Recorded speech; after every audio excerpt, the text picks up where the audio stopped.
This is the most complicated trade situation in the history of the league. So today's video is going to be all about clearing up some of that confusion. I've got 5 different realistic Kevin Durant trade destinations and a fake trade for each, and we're going to talk about why this may or may not even happen. We begin with the Toronto Raptors. Now, we've talked about them in a couple of recent videos, so I won't spend as much time on them as I will on the rest of the teams. However, this is what a trade would look like in exchange for Kevin Durant, in my opinion. OG Anunoby, Gary Trent, Scottie Barnes, and 2 first-round picks. Now, you can do what you want to with the picks. You can put them in any order. You can, do swaps, whatever the case may be. But to me, as of this moment in July, if you're going to trade for Kevin Durant and you're the Toronto Raptors, Scottie Barnes has to be in the deal. Now, maybe once we get to October, you can start to do some Pascal Siakam center packages, some OG Anunoby center packages. But right now, when Brooklyn is looking for the maximum amount of value in exchange for Kevin Durant, Scottie Barnes has to be in the deal, in my opinion. In that scenario, because he's only making $8 million this upcoming season, you have to have some other salaries in there as well. Those in this case being Gary Trent and OG Anunoby. This is a pretty good package for Brooklyn because they get a couple of wings that are really, really good and could potentially, in OG's case, maybe be an all-star level player in the future, and Scottie Barnes, who just won Rookie of the Year and I think has all NBA upside and potential in addition to the picks.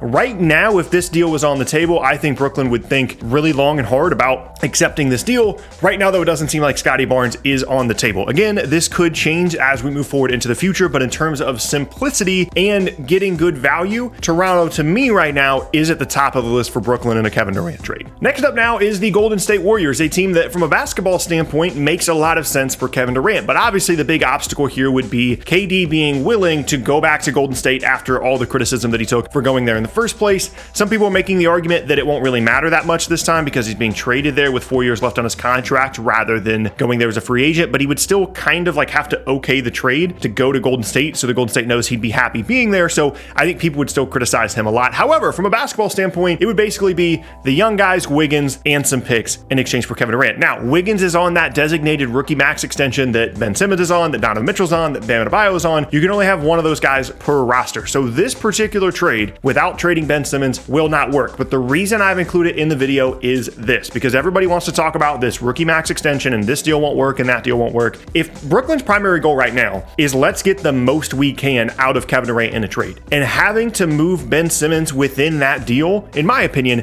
is not going to stop them from getting the maximum amount of value that they can in exchange for Kevin Durant. So if they think that this Warriors deal or a Donovan Mitchell deal or a Bam Adebayo deal is the best return they can get, they'll move Ben Simmons to make that deal happen. They're not going to take a lesser Kevin Durant trade package just so that they don't have to trade Ben Simmons. So I'm not necessarily ignoring it as a whole, that rule that one max rookie extension guy per team. I'm not necessarily ignoring that, but it's not a huge obstacle, in my opinion, if it's a really good trade package. And for Golden State, you get Kevin Durant, it's basically the exact same thing you did the first time. You've got your entire depth, but you have KD, Steph, Clay, Draymond, and Looney, and that's your 5. And honestly, if those guys are healthy, we might just see the return of the KD era Warriors again. That'd be a pretty difficult team to stop. For Brooklyn, you get some interesting young pieces like Poole and Kuminga and Wiseman. You also get some future draft capital and Wiggins as well. I don't know if this is something that they would accept. It's a lot of pieces, but none of them have the upside, in my opinion, of someone like Scottie Barnes, but it's certainly an interesting deal to think about if it did end up going down. Next up now is Phoenix. And speaking of complicated, the Suns trade package in exchange for Kevin Durant in this moment basically doesn't exist. But as a general structure, it would be Bridges, Ayton, maybe some salary filler depending on how the contract works out for Ayton and what that ends up being in terms of matching salaries, and then whatever picks and swaps you want to throw into that. The reason that I mentioned Phoenix here is because it seems like they're at the top of the list for Kevin Durant in terms of where he would like to go. However, in my opinion, honestly, even with DeAndre Ayton, they still might not have the best package, and or that might not be a team that's going to be, as good as what Durant hopes it will be if you trade everything but Chris Paul and Devin Booker, and then you add Kevin Durant to that group. It's a theme that you continue to see with Kevin Durant trades. It's something we talked about in a previous video where it's like you might have the assets to get him, but do you still have a team left over that is really, really exciting and better than a situation in Brooklyn? I think that's debatable with this Phoenix situation, but if it was going to happen, it would be Ayton being involved in some capacity and then Bridges as well. But again, depending on what you're getting for Ayton, there's not really like a centerpiece focal point guy in this trade on the level of Scottie Barnes. And that's probably why we're going to see this process drag on for a little bit, because Toronto knows that they can withhold Scottie Barnes right now because these other teams, at least to this point in the video, can't really offer a piece as good as Scottie Barnes. And so they are currently withholding that asset. And I think that's illustrated by the first couple of trades we've talked about in this video. And hopefully this has cleared up some of the situations for each respective team. Next up now is the Miami Heat, another team that is reportedly near the top of Kevin Durant's list. I put this trade on screen simply as a placeholder because I've seen similar ideas like this thrown around on Twitter. This is not a realistic trade in exchange for Kevin Durant if you're the Miami Heat. Tyler Herro's good. He's a good young player. Might be an all-star someday. He's not good enough to be the centerpiece of a Kevin Durant trade package. He's just not. Just like I don't think that he was good enough to be the centerpiece of a James Harden trade package when we did this 18 months ago. So in my opinion, Miami is kind of out of this race for a couple of different reasons. One, Tyler Herro's not good enough to be the centerpiece. Two, their draft pick equity is limited compared to some of the other teams.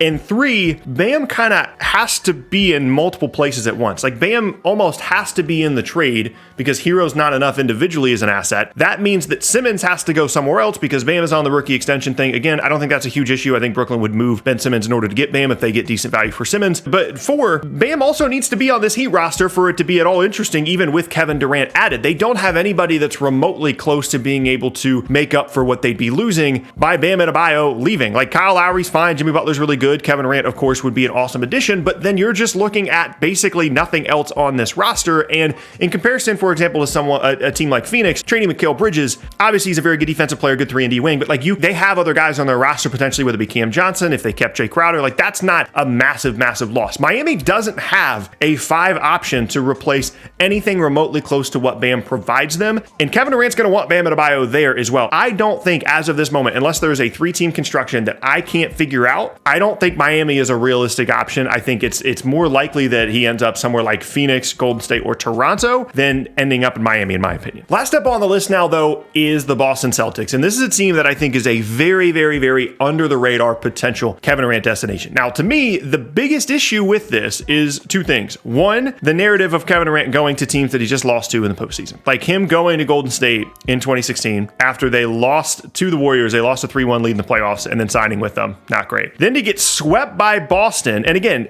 obviously he's not choosing them as a free agent, but if you're Boston and you're trading away this trade package, like you want to know that Kevin Durant's happy. He has to okay the trade in some capacity. And again, he's going to the team that just beat him in the playoffs. However, given the Malcolm Brogdon trade for Boston, they don't necessarily need Marcus Smart anymore just from like a point guard perspective. They'd certainly like to have him. However, if they really wanted Kevin Durant, they wanted to maximize their 2-year championship window, they could trade Jaylen Brown, Marcus Smart, 2 first-round picks. I think that's pretty much threatening Toronto's trade package when it comes to Scottie Barnes being the focal point. Like this is a realistic trade that, in my opinion, could match what Toronto is able to offer and could potentially push Toronto to put Scottie Barnes on the table. Now, I have no idea if Boston would be willing to trade Jaylen Brown and Marcus Smart and 2 picks in exchange for 34-year-old Kevin Durant, who's played 90 games in 3 years. That doesn't sound fantastic, right? But when you think about what that Boston team struggled with in the postseason, and that was at times just individual scoring, like they didn't have consistent scoring options when Tatum wasn't playing well, and they had turnover issues and all those different things. Kevin Durant solves a lot of those issues. You can slide Malcolm Brogdon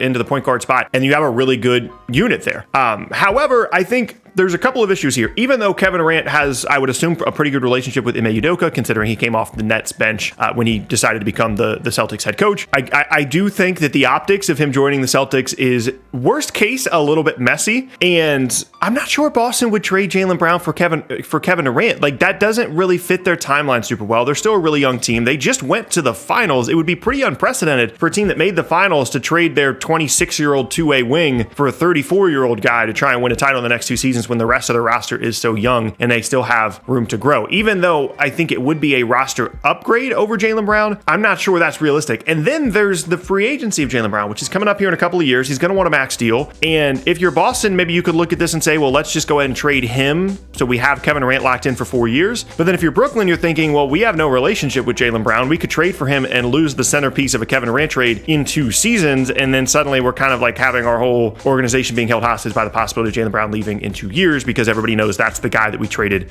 Kevin Durant for. So even though I think basketball-wise it makes a decent amount of sense and there's a trade that looks pretty realistic here compared to something like Toronto's trade package, basically what I've come to the conclusion of when I've been looking at all these fake trades and doing trade machines for Kevin Durant is this. It's Toronto's offer to beat. Right now, you have to, if you want to trade for Kevin Durant, you have to be either Siakam in picks or OG Gary Trent in picks. Some sort of non-Scotty Barnes-centric package is what you have to beat. And until someone beats that, Toronto's not putting Scotty Barnes on the table. And I don't think that Brooklyn is going to trade Kevin Durant without having some kind of a conversation with Toronto that involves them potentially getting back Scotty Barnes. So what that means is this might take a while. This might be a trade that happens in late September or October or not at all, because even though theoretically the Nets should be getting back a ton for Kevin Durant, I think ultimately they will, it might take a while for that market to develop, and they don't want to be the team that traded away Kevin Durant for either the equivalent of or less than what the Jazz got for Rudy Gobert. And that's almost become like a hindrance to them potentially making the Kevin Durant trade. So I say all that to say exactly what I said in the intro. It is arguably the most complicated trade situation in league history. A guy,